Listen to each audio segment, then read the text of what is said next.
Hello, everybody, and welcome Helen, who just joined at the end there.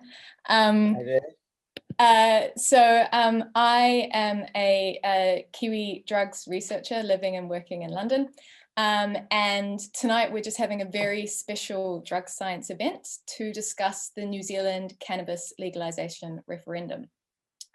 So I'll just start off with a little bit of introduction. So I'm sure that everybody here is aware that on October 17th, New Zealanders are going to decide whether to pass the Cannabis Legalisation and Control Bill. So you might be wondering why Drug Science, a UK-based organisation, is getting involved in this conversation. Well, if anybody's been watching this referendum unfold, you will know how close the polls have been sitting. At the moment, they're about a 50-50 split, and it's really difficult for us to know which way the vote's going to swing on voting day. But polls don't necessarily take into account Kiwi expats. And there are between 50 and 100,000 Kiwis living and working in the UK right now, not to mention the thousands of Kiwis living and working in other countries all over the world. If all of us Kiwi expats get out and vote, we have a real opportunity to actually make a change in the outcome of this referendum. If we get out and vote, we could be that margin that makes the difference in the outcome of this referendum. So today we're here to talk science, we're here to talk policy, and we're here to debunk some myths about cannabis. So to be clear from the beginning, this is not a neutral debate. We are campaigning for yes. We're campaigning for yes, not because of any particular political standing necessarily, but because we've looked at the science, we've looked at the policy, and we think that's the best way forward for New Zealand. We're also going to give you, as James said, an opportunity to ask questions to our panel of experts. And I would also like to mention that this is not the only decision that New Zealand is making on October 17th. Along with this referendum, we're also voting in our general election and on the referendum on the end of life choice bill. So it's really, really important that each of us get out and vote, because this is a really big one. If you haven't already registered to vote from overseas, it's very, very easy to do. Just go onto the elections website. You can do it all online, and just make sure you have your say before October 17th. So what we're going to do is I'm going to introduce all of our panelists, give them sort of 5-10 minutes to have a little chat about what they think is important about this bill. Then we will look at some of the claims that are being made in this campaign and talk science and talk policy. Then we will open up the floor to you watching at home to ask questions. I'll ask you to save your questions until all of our panelists have kind of introduced themselves, and then pop them in the Q&A just so that I can keep better track of them. But before I hand over to our panelists, I'm going to take a moment to just explain why I'm voting yes in this campaign, use my 30 seconds of fame. I am a Kiwi, obviously, as you can tell by my accent. I grew up in West Auckland, the home of outrageous fortune, and I went to university in Otago, the home of Scarfies. So I know just as well as any other Kiwi how much cannabis is interlaced in Kiwi culture. So it doesn't surprise me when I hear statistics like 80% of Kiwis have tried cannabis before the age of 21. Cannabis is here and it's here to stay. But because of this, I feel that for some people, the default position on this referendum is no, because a vote for yes means a vote for change, and change might seem a bit scary and a bit intimidating when you don't think that we live in a broken system to begin with. And why fix what isn't broken? But I look at New Zealand and I look at this country that's on the other side of the world with a pretty small population, and we have a tendency for making an impact on the global stage. We've been in the news a lot lately, and trust me, I've been looking at my decision to move to London lately and kind of questioning that as I watch the COVID numbers. But despite that, New Zealand is often in the media for making big changes and making an impact on the world, and I think that this is an opportunity for us to do that again. Also, I'm acutely aware of the holes in drug education in Aotearoa, and that this all drugs are bad blanket that we're taught at schools is clearly not stopping our young folk from using drugs, and it's certainly not teaching our young folk how to respect drugs. The primary purpose of this bill is harm reduction, which includes placing regulation on access by young people and educating them better on cannabis. None of us here today, I don't think, are going to argue that cannabis is an inherently good drug. No drugs are necessarily inherently good or bad. What we're arguing for is an opportunity for adults to make informed decisions on how and when they want to or not use drugs, and to be able to put safety nets in place when they're needed. Much of the debate that I've seen so far has been focused on the specifics of the bill. So the age limit or the THC limit or the max amount one can purchase at once. And yeah, 14 grams does sound like a lot of cannabis. But actually, I think that the fact that we're having these conversations is a great thing, and it's not necessarily a reason for us to say no. What I personally would like to see is more conversation about the concrete plans that are actually going to be put in place if the bill passes around education and healthcare. What is that going to look like on the day-to-day? But it's important to remember that this bill is a draft, and if it passes, then the Cannabis Regulation Authority and Advisory Committee will revise details with incoming evidence to make sure that this bill maintains its primary goal, which is harm reduction. Finally, I'm voting yes because I believe that New Zealand has the potential to lead the way in research on cannabis and its medical uses. So to be clear, medical cannabis is currently legal in New Zealand, but it might not be as easy to access as you think. At present, accessing medical cannabis requires one to take time out of their childcare and work responsibilities, to find a GP who's willing to prescribe it, which might not be as easy as you think, to pay for the transport to the appointment itself, the prescription, the drug. And while all of this might sound easy to some of us, to a lot of people, that kind of healthcare is a luxury. Under this bill, medical cannabis will be cheaper and easier to access. We can better educate our medical professionals on how to prescribe it and do better research on its medical potential. And finally, as someone who researches illegal drugs, I know how difficult it is and how expensive it is to do such research. New Zealand is home to a lot of great minds and a lot of great research potential. And I believe that we can, lead the world and be center stage in cannabis research. So that's my spiel. I'm now going to introduce each of our panelists to give their expert opinion as well. We're going to start with Steve Rolls. Briefly go through your blurb, Steve, and I'm just going to read it off my computer. So sorry, everyone, for looking away from the screen, but I can't remember all the details. So Steve is Senior Policy Analyst for the Transform Drug Policy Foundation, a UK-based think tank and charity focused on drug policy and law reform. So Steve has been a regular contributor to the public debate on drug policy and law for over 15 years. Steve was recently an advisor for the Uruguay government in developing the new cannabis regulation model, and was also lead drafter and technical coordinator for a recent report by the Global Commission on Drug Policy. So Steve, I hand it over to you. Thanks very much, Meg. And I think that was a brilliant and very comprehensive introduction from you. So thank you. Yeah, I suppose the point I'd like to make is firstly about the bill itself. As you mentioned, I did Transform. We've been producing books like this on how to regulate cannabis, looking at it from a very much a public health perspective. What are the details of how you can do this in an effective way that will improve the outcomes over and above the conspicuous failings of prohibition and the war on drugs?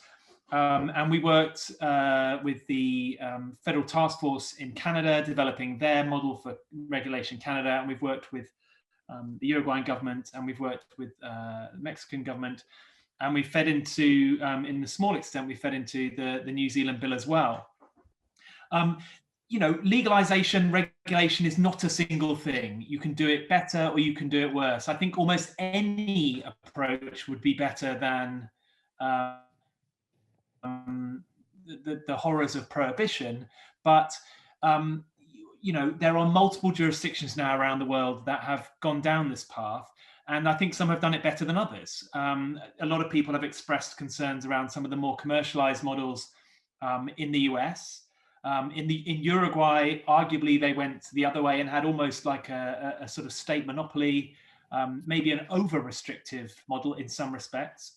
And Canada has perhaps kind of cut a furrow between those two sort of poles, the more restrictive state model and the more commercialized sort of US model. And we're kind of living through almost a kind of natural experiment with different approaches being adopted in different jurisdictions, giving us information and knowledge and data about what works and what doesn't. And I think what's really reassuring about the New Zealand bill is that clearly they have been absorbing all this knowledge and all these experiences. Many of the concerns that have emerged around the US model, some of the commercialized models, issues around some of the kind of cannabis-infused gummy bears and all of this stuff, that there's been a lot of scaremongering around. These things have been responded to. What you're looking at with the New Zealand bill is really quite a cautious, I think even conservative, strictly regulated approach. And I think it's, I don't agree with absolutely everything in it. But like you say, it can evolve. It's not written in stone. They will look at what's working, what's not working, and it will grow through in time. But overall, I think this is a very solid, reasoned, public health driven piece of legislation. I think it's responsible. I think it's well thought through. I think there are some bumps in there, but generally, as someone who's worked in various countries looking at this, I think it is a good piece of legislation that has learned from what has come before. Particularly, it's looked at where there's been problems and it's tried to mitigate them in advance. And I just think it's a good piece of legislation. But again, it's not written in stone. It can evolve. But even if it wasn't as good, it's hard to imagine how anything could be worse than the status quo, because we have a status quo. We are spending millions of New Zealand dollars every year pursuing a policy that is delivering terrible, terrible outcomes. It's criminalizing lots of people, giving them criminal records and punishing them, particularly young people, economically marginalized people, Maori, vulnerable communities. The heaviest burden of criminalization falls on the most marginalized and vulnerable everywhere, throughout history and throughout the world. And New Zealand is no exception to that. We are money to criminalize vulnerable people for no positive reasons at all. And it's not reducing use. New Zealand, as you mentioned, has one of the highest rates of cannabis use in the world already. And that's kind of the point. It's not like if we legalized cannabis, everyone would start doing it. Lots of people are doing it now, and policymakers have to deal pragmatically with reality. And the reality is lots of people are doing cannabis. Now, you may not like that. You may not like cannabis yourself. You may not approve of cannabis use. You may wish less people used cannabis. That's absolutely fine. But you have to look at the status quo and go, the status quo is not delivering anything positive. It's not improving health. It's not reducing criminality. It's not, it's not protecting young people. It's doing the opposite of all of those things. So what we have here is an opportunity to do things better. It's not going to be perfect. We will never get rid of all the problems. We will never protect everybody. We will never get rid of all the health issues, but we can do better. So I think this bill is a real step forward. It gives us an opportunity to regulate this market, to control it, and to try and improve the outcomes, because there is no third option where that market disappears. Either we leave it in the hands of organized criminal groups and unregulated dealers, or we bring it within the ambit of an effective state regulatory system and put it public health people in charge. There's no third option where it magically disappears. So this is a fundamentally pragmatic position. It's not pro-cannabis, it's not pro-drugs, it's not saying drugs are cool or cannabis is cool. It's saying cannabis is here, let's regulate it and get better outcomes than the manifestly catastrophic disaster that is cannabis policy of the last 30 years. So please, don't only just vote yes, get everybody who hasn't registered yet to register to vote, or if they have registered to vote, talk to them, persuade them, get them to vote yes as well, because this is a rare opportunity to do something good, to do something right, to influence policy in a positive direction. So please do vote yes, and I'll stop there, otherwise I'll rant on forever. Thank you so much, Steve. I just want to actually pick up on something you said there, sort of that, you know, you don't just vote for this bill because you like cannabis. And in fact, I would say that if you really don't like cannabis, that's why you should vote yes in this campaign, because then at least we can talk about it and we can regulate it. But I'm going to hand over now to Ross Bell, who's our next speaker. So Ross is the Executive Director of the New Zealand Drug Foundation. During his time with the Drug Foundation, Ross has been on the board of the International Drug Policy Consortium, the Global Alcohol Policy Alliance, and the New Zealand Needle Exchange Services Trust. He has also been a member of the New Zealand delegation at United Nations Drug Talks in Vienna and New York. Before taking up his position, Ross worked as a university researcher, a foreign affairs advisor, and a social justice advocate. And Ross has been at the forefront of the Yes campaign for the New Zealand Drug Foundation. So I want to thank you, first of all, Ross, for all of the work that you've done already, and I'll hand over to you. Fantastic. Hey, thanks, Meg, and Drug Science for pulling this together. And trying to get messages out to Kiwis who might be in the UK and wider overseas expat Kiwis to vote. So Meg, I can just only amplify what you said at the start around the need for eligible voters, Kiwis overseas, to vote. The polls are really close. They are on a knife edge, and the thing that is going to win it now will be turnout. I think the arguments have been made from both sides, and it's all going to be about turnout. I think it's yeah. So the Drug Foundation, you know, has found itself in quite an interesting position on the referendum. Most usually, before the referendum came along, we are one of those organisations that you know, a non-government organisation that would look at evidence and science and try to advise government agencies about better ways of doing policy, law, and running services. But when the referendum came along, we found ourselves in quite an uncomfortable position, because we are that kind of, you know, on the one hand this and on the other hand that. We found ourselves in quite an uncomfortable position that we decided that we would advocate quite strongly for a yes position, and so it's put us really kind of into political campaign mode, and that hasn't been without its challenges. So we have been pushing really strongly for a yes vote because of the science that Meg and Steve has kind of outlined. You know, the fact that our current law isn't doing the thing it was meant to do. So we have been out there running a campaign to encourage a yes vote, and working with a whole lot of allies who are also running yes campaigns. I think the question that Meg had put to us in an email was, what do I think the impact of the law will be on New Zealand? And I think there'll be two impacts. There'll be very little impact at all, and secondly, very profound impacts. When I mean very little, I don't think once we vote yes and legalise and regulate cannabis, I don't think people will notice any difference. People who use cannabis will keep using cannabis. People who don't use cannabis will continue to not use cannabis. Looking at what's happened in jurisdictions in the US, and there's more and more states who are moving in this direction, and what's happened in Canada, is that the sky doesn't fall in, usage doesn't get out of control, potential risks around road safety or workplace issues aren't borne out. The fears that people have around legalisation are not realised. So for most people, there won't be any difference. The world will continue to be a lovely place, relatively COVID-free, I might say, in New Zealand. There's something to be said for listening to public health advice.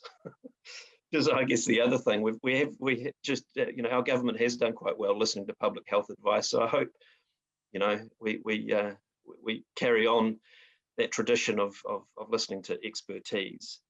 But the second impact for legalisation will be felt very profoundly by many people. And Steve, you know, touched on this. The people who will benefit most from legalisation are marginalised communities, young people and Māori, who are currently quite punished, who carry the burden of punishment, I might say, for cannabis offences. You know, there's almost 600,000. There's not many of us in New Zealand, so you know the numbers may not sound much to you all, but there's about 15% of the population, or 600,000 New Zealanders, adult New Zealanders, who choose to use cannabis. But those people aren't convicted. You know, 80% of people have tried cannabis, but we're not criminalising and punishing and chasing down a vast proportion of the population who've used cannabis. There are thousands of convictions, but they are amongst young, you know, those convictions are carried by young people and Māori. And so I think the social justice benefits of legalisation cannot be underestimated, should not be underestimated. You know, it's so unfair that as a society we allow that burden of punishment, well, a burden that most of us should be carrying because, you know, a lot of us have used cannabis. It's wrong for us to allow that burden to be carried by other people. And so there will be very profound effects from the police no longer being able to chase down young people and Māori. There will also be profound effects, but maybe not noticeable for many people in the fact that we will be treating this as a health, not a criminal issue. We will be putting resources, you know, very precious taxpayer resources into health and into prevention services, drug education, into harm reduction, and into treatment, and no longer, you know, asking police to spend a lot of resources on chasing people down. And I think as a community, we will notice that ultimately over time, as Canada has found, that as they invest more into talking to young people about the harms of cannabis, they've got benefit from that. And so I think over time, we will see the quite profound impacts of putting resources into the health side of this and not into the law enforcement side. I think we'll see some quite profound impacts more broadly around how the country views drug issues. And I think Portugal is a good example of this. Shifting away from that punishment approach to a health approach shifts the whole tone. It shifts the vibe around drug issues. And we see people, you know, we don't see people as wrong or evil or bad who need punishment. We shift the thinking. We start removing the barriers of fear. People will find it easier to ask for help if they need it. And I think that will ultimately have a profound shift, you know, effect on those families who are really struggling with not just cannabis issues, but wider drug issues.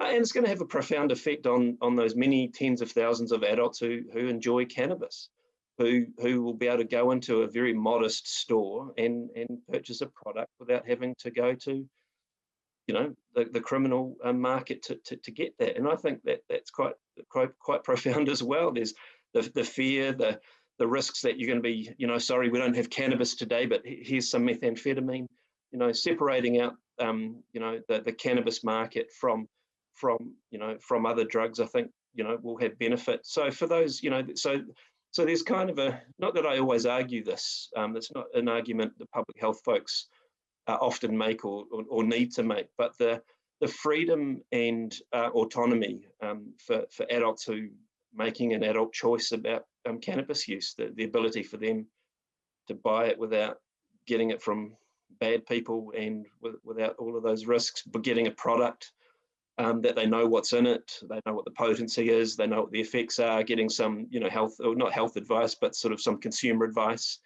from the retailer. All of that will be quite profound for them as well.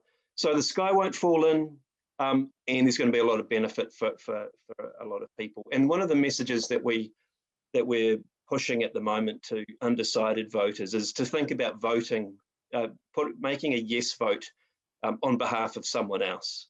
So while you might not be a cannabis user, or you're unlikely to face a conviction because you're European, think about casting your vote for those people who right now are heavily impacted by our law. So hang on, I'll leave it at that. Thank you.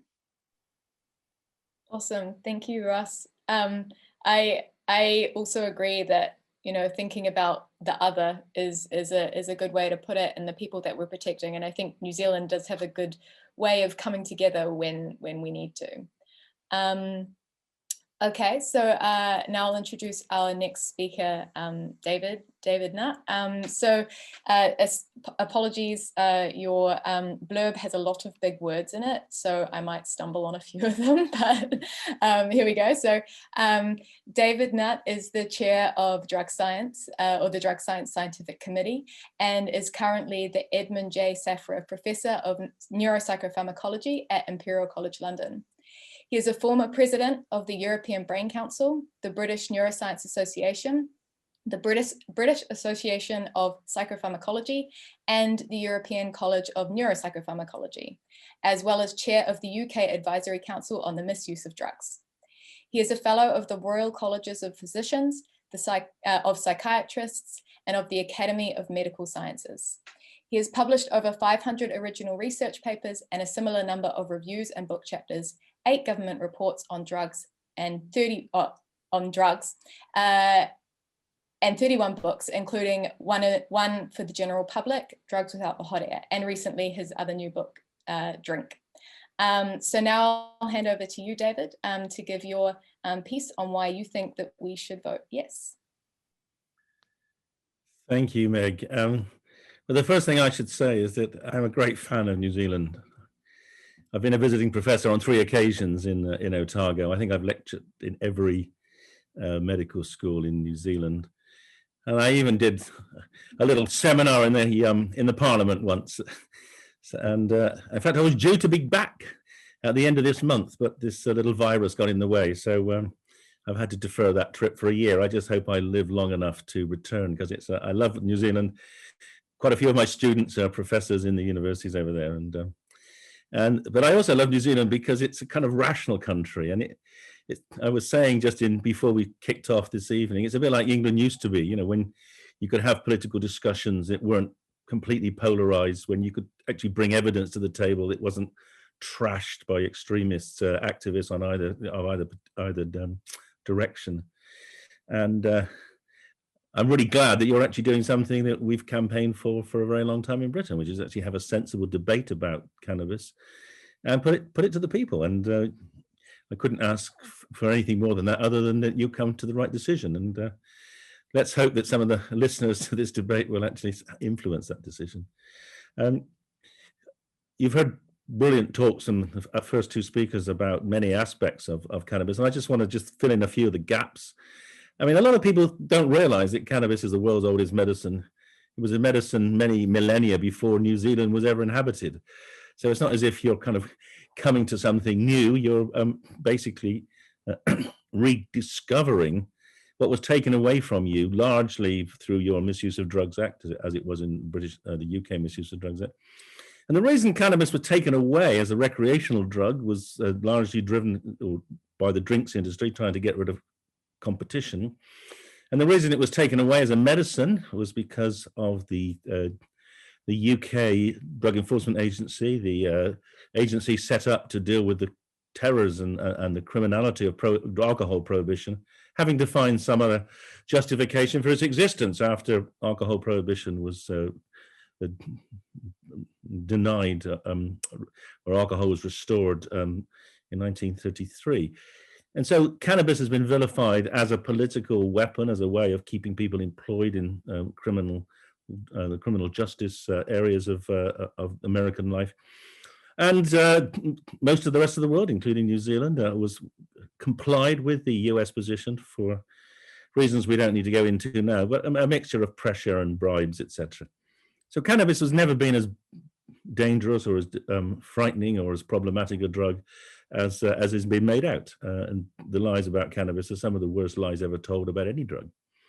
But worse than that, the attempt to eliminate recreational use of cannabis on the grounds that it was harmful has had an enormously deleterious effect on research and medicine. And Meg has already introduced to you the potential importance of cannabis research, and the fact that almost no one's been able to do it for the last 50 years is truly one of the worst examples of the negative, the perverse consequences of criminalization and prohibition of drugs that we've ever seen. And it's arguable that cannabis in the full medical form is going to be one of the most important medicines of the next 2 or 3 generations. And yet that the opportunity to put it into medicine has really been delayed by these false fears. But worse than that, and this is something that's really problematic here, and you also had to some extent a similar issue in New Zealand, is the fact that prohibition of normal herbal cannabis has led to the development of more potent forms, the skunk and the high THC forms, which by the very nature of their growing conditions have eliminated the protective element of cannabidiol. So we created a super strong form of THC containing herbal cannabis. And then of course in the UK and also in the New Zealand, for slightly different reasons, we've seen the rise of synthetic cannabinoids and the problems and the harms that they produce. And none of that would have happened if we had had a rational approach to making cannabis available, as the best example, of course, of which is what the Dutch have done. So by voting in favor of legalizing cannabis, you'll also be voting to not only rectify a lot of your local problems with criminalizing young people, but you'll also be liberating what is a remarkably useful recreational drug, but also an extraordinarily powerful research tool, which will give us insights into the nature of one of the most underexplored natural neuroscientific elements, which is the endocannabinoid system, and is also very likely to revolutionize medicine. So it's a win-win-win if you vote in favor of legalization. And if you have any doubts, or if any people do present you with doubts about anything myself or the other speakers are saying or have said, go onto the Drug Science website, because you will find there a series of educational pieces, but also a wonderful set of slides which will take you in a very simple fashion through the whole history, the chemistry, the science, the politics, and the value of cannabis. So go to that website, and they're freely available. Please download them, please share them. So thanks for listening, and I look forward to any questions you might want to throw at me. Thank you, Meg. Thank you, David. Yeah, I think it's good that we're having this conversation about the brain science and things, because I do think that some of the details of that haven't really been discussed in a lot of detail in this debate. So I think that's going to kind of be a focus of tonight's discussion. And finally, I would like to invite the Right Honourable Helen Clark to speak to us. And I don't really need to introduce you, Helen, but I'm going to do it anyway. Can I call you Auntie Helen? Please. Everyone's favorite auntie. Helen Clark served 3 consecutive terms as Prime Minister of New Zealand from 1999 to 2008. She was then the first female administrator of the United Nations Development Programme from 2009 to 2017, and was chair of the UN Development Group. She now acts as patron of the public policy think tank, the Helen Clark Foundation, which was launched in 2019 and is based at AUT University. And the Helen Clark Foundation have been keen supporters of the Yes campaign too. She continues to be engaged in sustainable development issues, from gender equality to the environment and health and drug policy. She's a member of the Global Commission on Drugs Policy, which includes a number of former country leaders, and the goal of which is to help shift debates on drug policy. So now I'd like to invite you, Helen, to share your wisdom on why we should vote yes. Well, thank you, Meg, and kia ora, everyone. I thought that I would use my virtual background with Rangitoto Island the background so that everyone could feel a little bit homesick. At the present time with COVID, a lot of people are coming home, but there's still a lot of you in the UK and elsewhere offshore. And this is a referendum that clearly Ross and I and everyone advocating for change in the law would like to see the Kiwi expats stand up and have a say on. And perhaps let me begin with something very, very practical about who can vote, because sometimes when you're traveling and you're doing other things, you think, oh, well, you know, I'm not eligible anymore. Actually, if you have been home at any time in the last 3 years as a citizen to see mum or for Christmas or whatever, you are eligible to vote. And if you are a permanent resident of New Zealand any time in the last 12 months, and it is very, very easy. You just Google, how do I enroll to vote? Wonderful, easy Electoral Commission website. You can do it all online, and then you can download your voting papers. So the government now, because we have a centre-left government, wants to make it as easy as possible for people to exercise their democratic rights. So you can actually enrol in New Zealand up to and including election day when you go to vote. I think for offshore voters, you should do it online by Friday of next week. That's the 16th, but you can still vote. So let's come to what's going on then with the referendum. I am advocating for a yes vote. I'm currently, or just recently taken over the chair of the Global Commission on Drug Policy, and we advocate for science and evidence-based policy on drugs. And what we see in the New Zealand legislation, as Ross said, is actually quite conservative legislation. It is bespoke legislation. It is driven by a health and harm reduction approach. But hey, it's 1,000% improvement on the harmful prohibitionist approach that we have at the current time. In public policy, I like to deal with reality, not with some mythical construct of what the world should be like. So we have an international drug regime which is founded on the fantasy that somehow we can have, quote, a drug-free world. Forget it. That vision never encompassed the legal drugs of tobacco and alcohol, which were never covered by the international drug conventions as illegal, because they, and there's quite a long explanation around this, but major Western powers had these legal for a long time and certainly didn't want drugs which are significantly more dangerous than cannabis put in a banned schedule. And if we tried to ban them, you can imagine the outcry. But then turn that around. What on earth is the rationale for trying to prohibit legally the use, possession, and supply of a drug like cannabis, which on any weighted scale of harm is potentially less harmful than is less harmful than tobacco and alcohol. Throughout human history, human beings have had resort to some kind of substance which will, in a way, relieve their current reality, make them happy, do various things that they want done to them, relief of some kind. Why do people chew a betel nut? Why do they chew cut in the Horn of Africa and the Middle East? Why has opium always been around?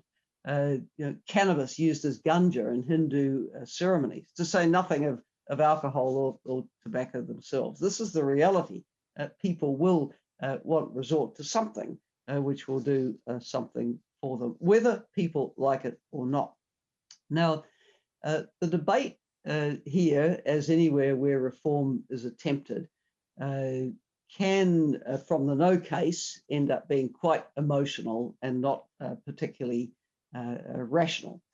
So let's deal with some of the issues. And because I'm active on social media and am getting a huge response, particularly on Facebook, which tends to reach right across demographics and society, you get to see what all the key lines of argument are. So the first one, and I saw it reflected in one of the points someone made in the chat box, is We don't need another drug that's legal. Look, hello. This drug is around, it's very widely used. As Meg said, the research evidence in New Zealand says that up to 80% of Kiwis will use it at some point in their lifetime. And I've found that even with quite firm no advocates, I'm not going to vote for this. When you say, well, have you ever tried it? They say, oh, yes, I did, but I didn't like it much.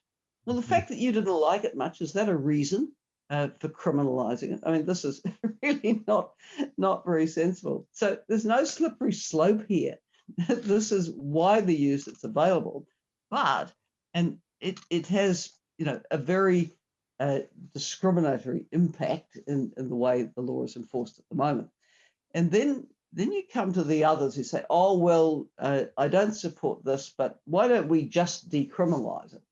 Now, the answer to that is, and I don't want to cast aspersions on other countries which have done this because they've had a modicum of success, like Portugal, but the case against decriminalisation, which in the cannabis sense is seen as just kind of a, look the other way and, send people off to a service and the police won't, arrest and prosecute, is actually, it always leaves police with discretion. And as Ross has outlined, in our country, that has a very discriminatory impact. It's not going to be middle-class kids at a party in Fendleton, Kandala or Remuera who have the police suddenly raid. Oh no, it is actually Māori and Pasifika youth who bear the brunt of this. And with Māori, we see that arrest and conviction rate 3 times that for Pākehā on the cannabis offences. And we're not talking small numbers here. I mean, we are a small country, but there's over 3,000 convictions a year. And 2,000 of them are seen as the very, very low level. They're not in selling, but the use and possession type of offence. So decriminalisation is not an answer here, as frankly it wouldn't be in the US, and frankly it wouldn't be in Britain, because we see the ethnic disparities in the way the law and order system treats our citizens, and that isn't fair. But another major reason for saying decriminalisation is not the answer is that it doesn't deal with the issue of supply. When people talk decriminalisation, they're not talking about legal sale. And if you don't go to legal sale, there's 2 impacts of this. One, you leave supply clearly in the illegal economy. And the reality is that apart from a few people who grow their own and pass it on to their friends, the illegal distribution network is controlled by organised crime, as it is everywhere in the world. And they get very rich. Look, we could really make their day by banning tobacco and alcohol, right? The profits would be ginormous. But it doesn't make sense to leave it with them. Secondly, you have the chance, with bringing it into the legal economy, to give the growers out there in rural New Zealand, the Northlands, Coromandel's, Waikato's, Bay of Plenty, East Coast, Nelson, Tasman, West Coast, it grows very well here, the chance to make an honest living.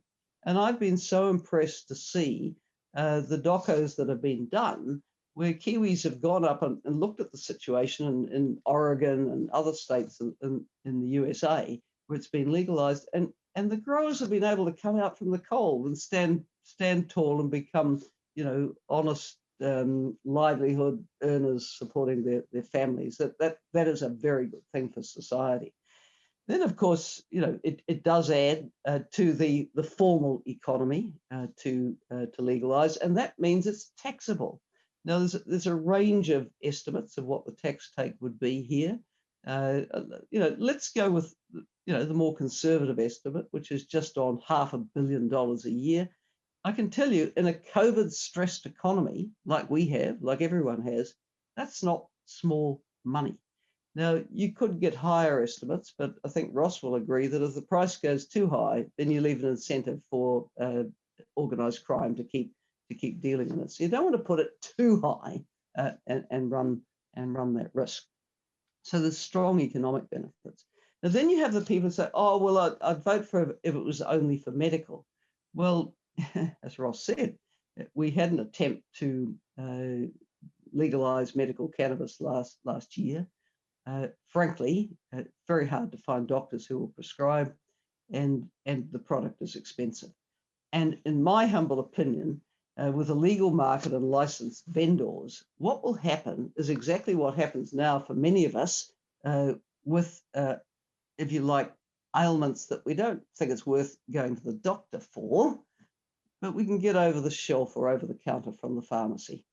And what I'm seeing in a lot of the feedback I've come from people is they actually don't necessarily want a highly medicalized product that's proven it's gone through X number of clinical trials. We're not dealing with a cure for COVID here, right? They're happy with off-the-shelf product. And that I think a lot of people will find relief from when we can get the licensed vendors in place.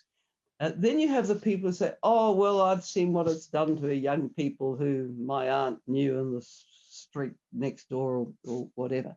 Look, let's face the fact. Mid-teens shouldn't be using cannabis, like they shouldn't be drinking alcohol, and they shouldn't be smoking tobacco. None of those things are good, particularly for teens. But the chances are that if you legalize, then you bring the issue out into the open. You can have some more intelligent conversation around it in families, at schools, in society generally. There is a levy in the bill for health services, so we might actually get some appropriate services, including peer support. And leaving it illegal isn't going to make the issue of the mid-teen use go away. And again, I say let's deal with reality here. So this is the kind of set of issues that we're dealing with in the debate. And as Ross said, it's quite close, and turnout matters. The Kiwi diaspora, which has been exposed to a wider world, and many of the folk who've never been or only popped across the surface or whatever, the Kiwi diaspora is more tuned in, I think, in many ways to what's happening in the world in these issues. And I really hope people will, just consider going online, checking their enrollment details now, and spreading the word that this can be won. But people need to vote. It's not going to be won because you think, oh, well, I'll leave it to the folks at home. Please get out and have your say. So thanks to you for putting the webinar on, and if we can answer questions, we're here to do that. Amazing. Thank you so much, Helen. So we've had quite a lot of questions kind of flowing in throughout this panel. So I'm just going to dive straight in and start picking some questions out. I'll put all the questions to all the panelists, but just being conscious of time, keeping our answers relatively succinct. I'm going to turn first to a question posed by Jenny saying, and this is a question about the important cultural and multi aspects that we've brought up. So what are the main points that each of the panelists recommend discussing with people who are not in or affected directly by these groups and profess to prefer the status quo? So what would be your kind of one sentence answer? Everyone benefits. The point is, this is truly one of the few occasions in life when everyone wins. Because even if you don't use, you will win because you'll reduce the damage from the black market, and you also open up research and open up treatment. It's actually everyone wins in this. And another line is, what is the point of wasting $200 million of our taxpayers' money every year on the police with futile attempts to enforce prohibition? Helicopters hovering over Northland, the Coromandel, cop cars staking out the ground below as the drone hovers. I mean, really, this is ridiculous. And put on top of the $200 million, then the cost of the Crown prosecutor, the court system, and then those who end up in jail are mightily expensive as well. This is dead money. Add that money, and we're probably talking $250 million to the $500 million that you'll get from the economic benefits. As I say, this is important in a COVID-stressed economy to just get sensible about this. Yeah, with our campaign, one of the things that we found when we were pushing quite strongly the social justice message, because I think that is one of the more compelling arguments or compelling reasons for reform, that we faced a lot of backlash. And so actually the social justice, the racial inequity, which lies at the heart of our drug law, isn't a winning argument for many of those undecided voters.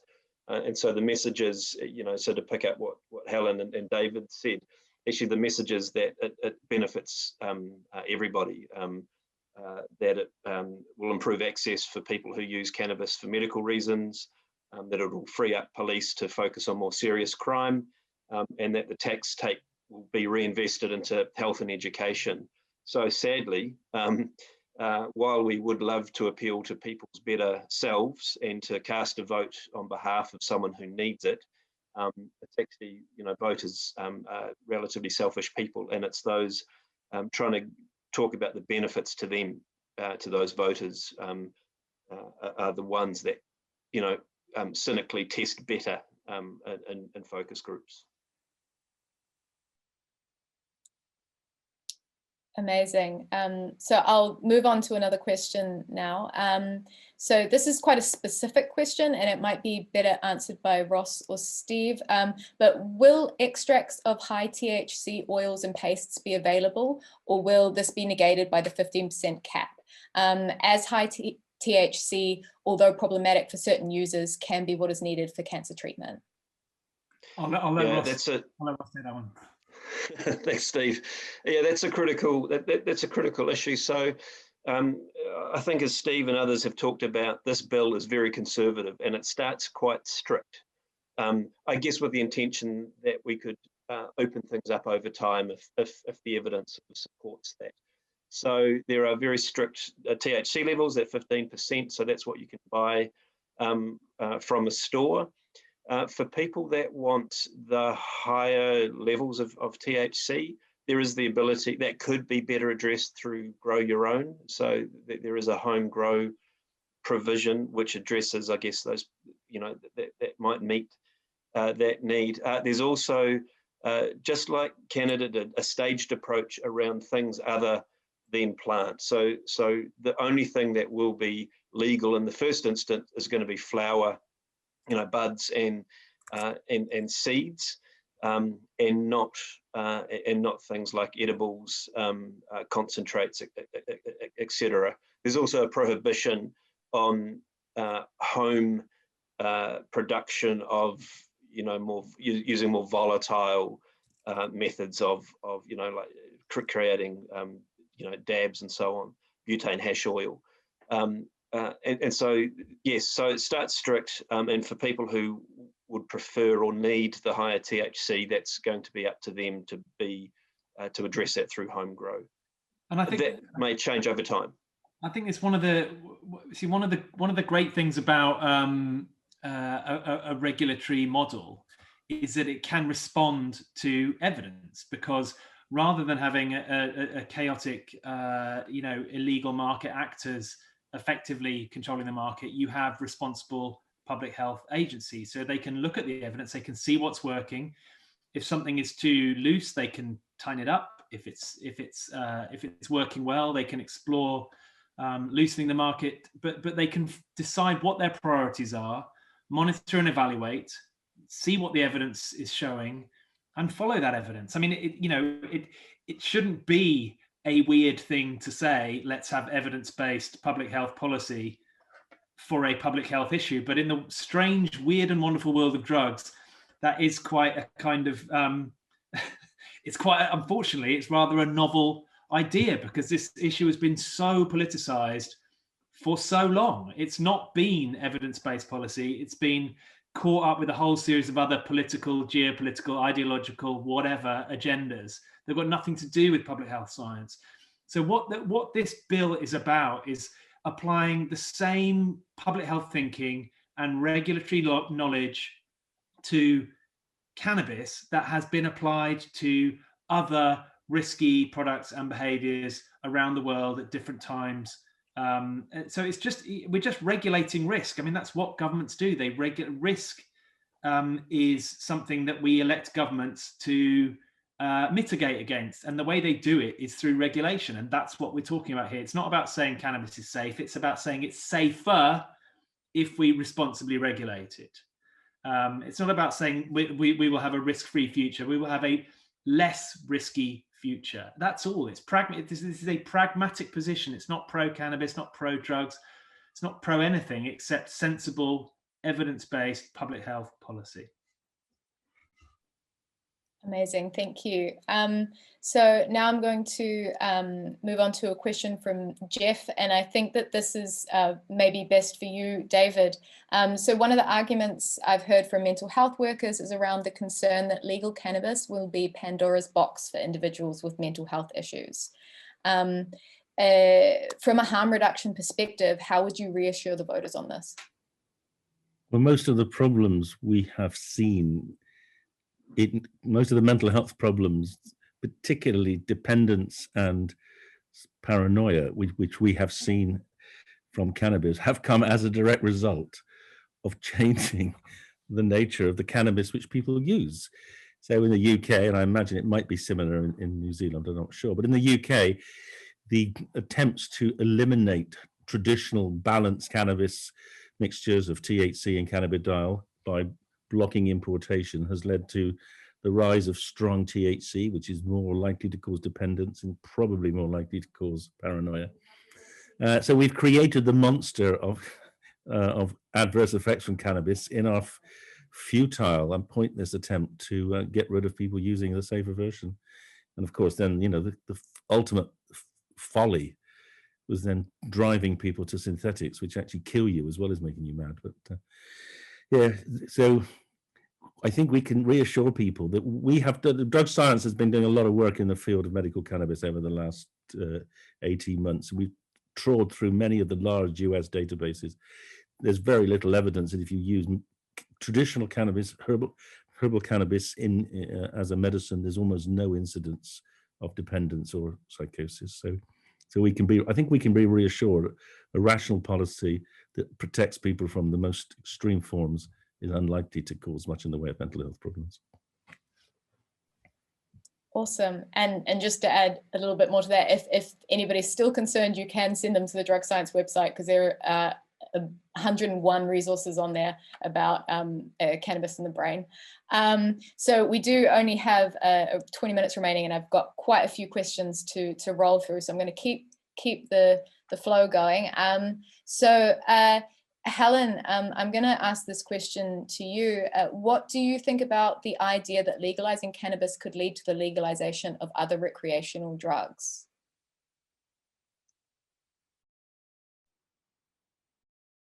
You're on mute, Helen. Yeah. Looking at it from the perspective of the Global Commission on Drug Policy, we have a position of being against prohibition in general. And we say that states should step up to their responsibility to regulate in the public interest. Now, the regulation will be, or should be, product specific. I think cannabis really is in a category of its own. But the issue generally is what to say about the other drugs, and I think that needs to be looked at depending on the nature of the drug. I mean, my predecessor as president of Switzerland was the person who, you know, responded to the quote needle park phenomenon in Zurich, where in all weathers people who inject drugs were injecting unsafely, and it was driving a trend upwards in HIV infection. She said, this can't be. But of course, once you go down the road of it can't be, then you start to look at, well, why are we, you know, terrorizing and criminalizing these people who are injecting drugs in any case? And in Switzerland, they went to the heroin prescription.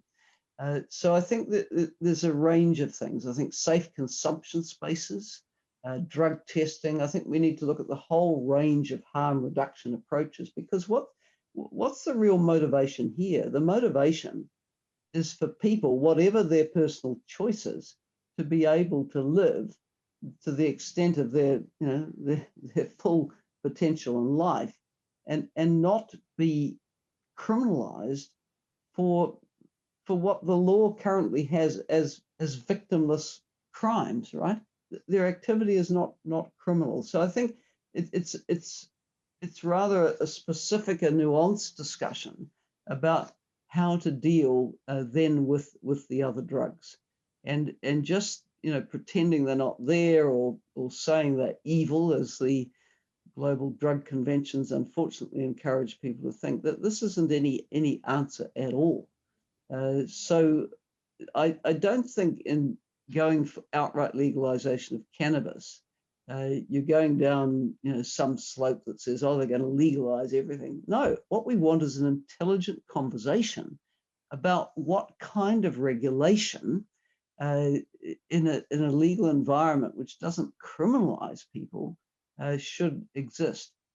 Look, one last point I should have made earlier. There was an attempt to, quote, decriminalise here in New Zealand last year. There was a Misuse of Drugs Amendment Act. And it started off with the good intention of putting in law that the police should not arrest and prosecute any person found in possession of or using any drug, right? The whole range: meth, heroin, cocaine, whatever. Now, unfortunately, because our government has depended on the support of the eclectic New Zealand First Party, a rider, a waiver was put into that, which gave the police an out. And it said, unless it's in the public interest to arrest or prosecute. Well, frankly, in my opinion, it never is. But believe me, the police, given that waiver, give an inch, they take a mile. And the early research on what has happened with arrests and prosecutions since the law was changed is they haven't dropped at all. So, as I say, try to decriminalise, you always end up somewhere with police discretion and the same old problems. So, we should have been able to have from that amendment a more nuanced harm reduction, health and human rights based approach to people who use the whole range of drugs. But the effort failed because of leaving it to police discretion. Thank you. Thank you, Helen. I'm going to shoot this next one at David, and this is quite a quick fire question. If the vote goes through, fingers crossed, and the research potential is unlocked, I like those words, potential is unlocked for research, what would be the first and most urgent study you would consider doing with cannabis? Oh, that's a great question. It's too big. Is that where is the greatest? I would probably work at cancer, because I think the people who are accessing cannabis for pain can access it, and but I think there's quite a lot of suggestion that cannabis studies showing that cannabis was useful for cancer have been deliberately hidden or withheld from the public. And so I think that would be where I would put a lot of investment in the first instance, because it's, they're well tolerated. Medical cannabis is well tolerated. If it does have anti-cancer values, we should be maximizing those, because many of the other treatments we got for cancer are pretty unpleasant.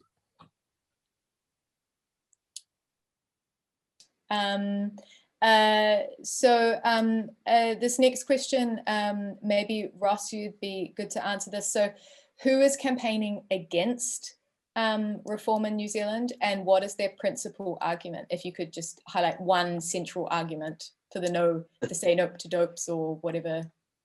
Yeah, look, it's an interesting question. So there is official campaigns, encouraging a no vote called Say Nope to Dope.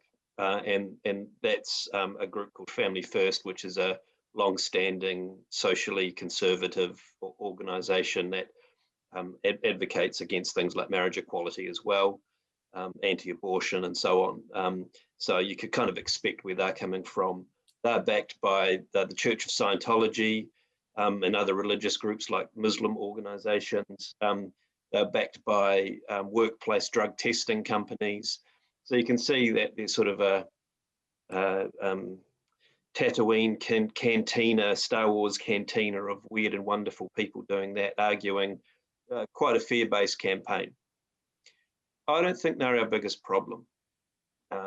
You know, some of their arguments are mischievous and are appealing to people's worries about drug driving and mental health and so on.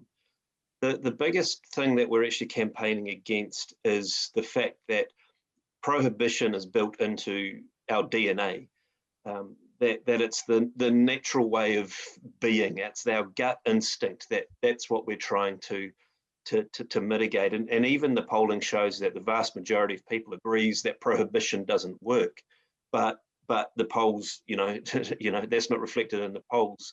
And so really it's the messages of how do we address more legitimate fears that voters have, not the fears pushed by the anti-campaign, but the sort of the more inherent fears that, you know, what's this going to do in my neighborhood, and what about my own kids, and those kinds of things. And so we're trying to reassure through our campaign and the other campaigns that actually legalization isn't a free-for-all. Here are the controls, very sensible and reasonable.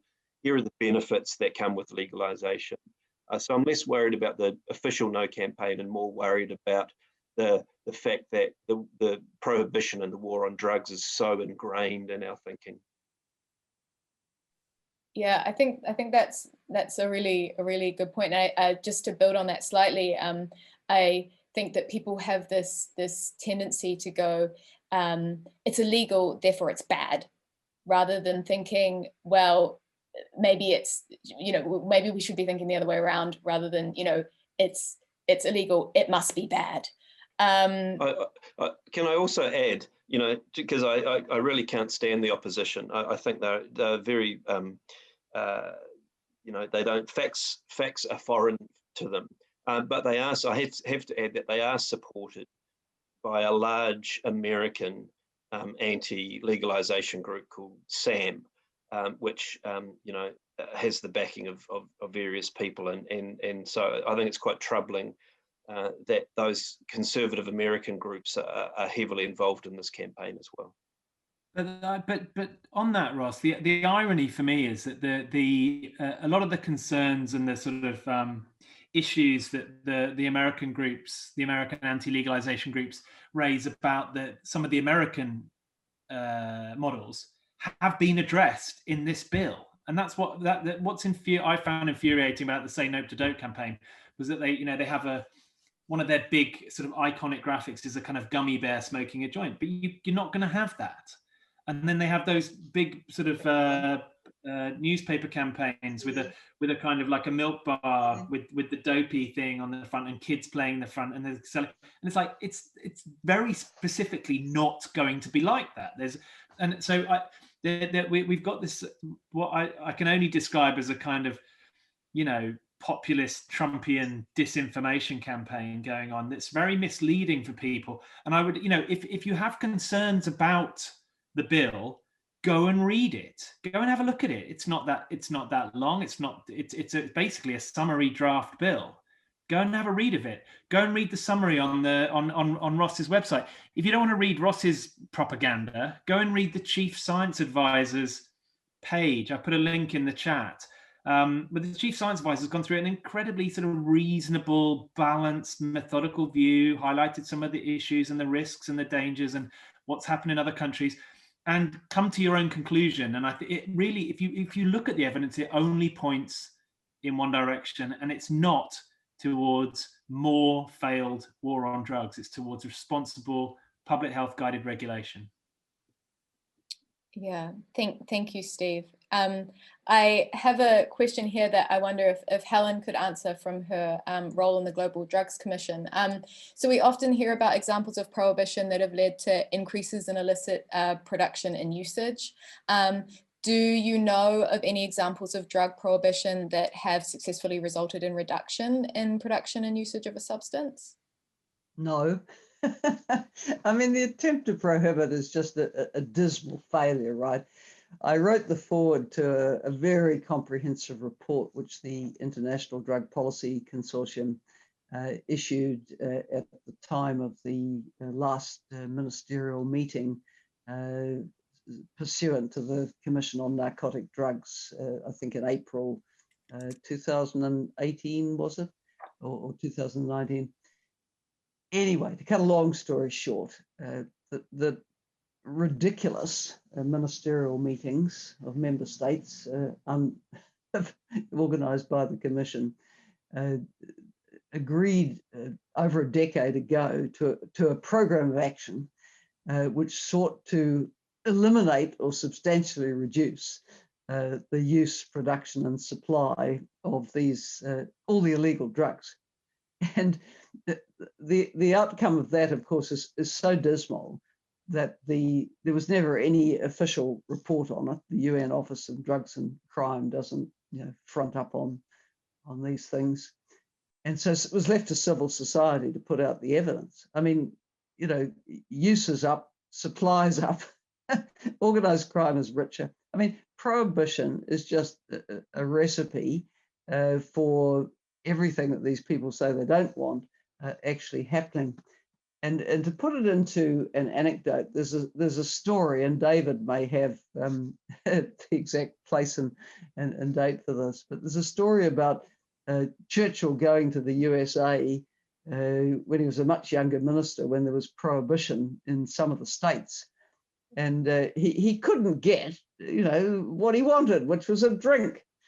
And he's reported to have said something like, this is a very strange country that I'm in. In my country, we have this product legal and we tax it and we apply the proceeds to the public good.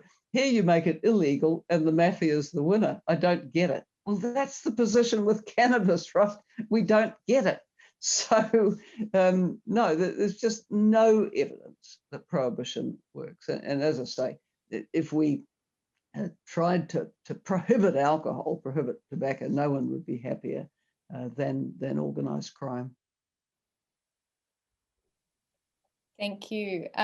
So it is starting to come to closing time, and unfortunately we haven't managed to get through all of the questions, but we've made a good crack at them, and I'm sure that that if you've got these questions still, I think the New Zealand Drug Foundation will be having another panel live panel on Facebook next week. Is that right, Ross? If anybody's got any remaining questions, cool. What I'd like to do now, just to finish up, is just to go through each of our panel members to give a sort of 30-second roundup on the main take-home message you want to give to voters tonight, Kiwi voters, and also people from all over the world who might be wanting to have these conversations in their own country, like the UK. But what would be your 30-second message to our listeners tonight, or our viewers tonight? And I'm going to start with you, Ross. The referendum is a circuit breaker. Everyone agrees, the vast majority of people agree, that prohibition doesn't work and that we should treat drugs as a health issue. This bill does that. So if you're someone who believes that prohibition doesn't work, then the best way to end it is to vote against prohibition and to vote yes.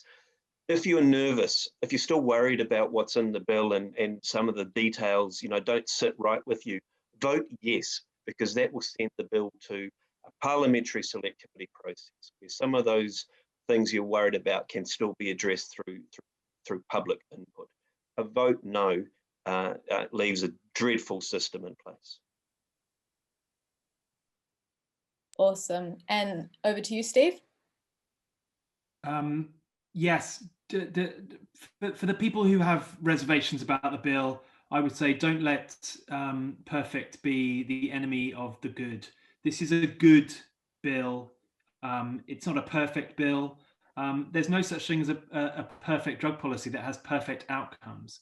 We are managing very real issues and very real regulatory challenges in a market. But as Ross says, anything is better than the chaos, the criminality, the enrichment and empowerment of criminal forces, and the additional harms both to the users and to the wider community that come from a completely unregulated illegal market. So, we can do better. This is a good bill that does do better. Please don't vote for a failed status quo.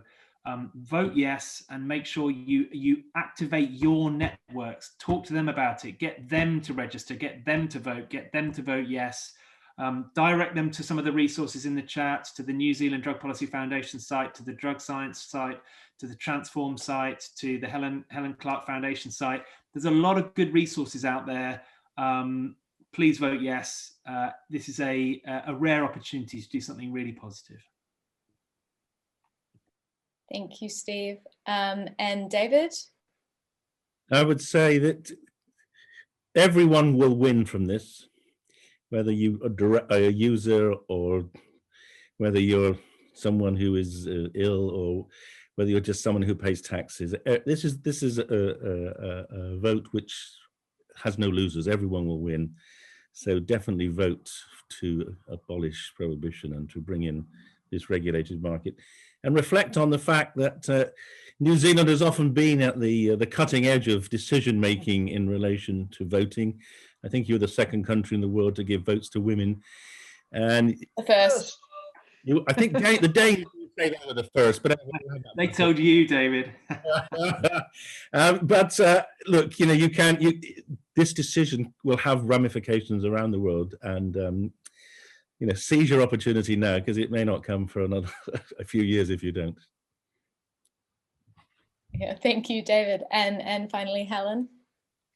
Building on David's point, New Zealand does have a reputation for being a progressive and a pragmatic country. So I think our reputation's on the line here. We're going to look, frankly, daft if we vote this down, because there's no case to be made for prohibition. So I say, first, get out and vote. That's the key thing.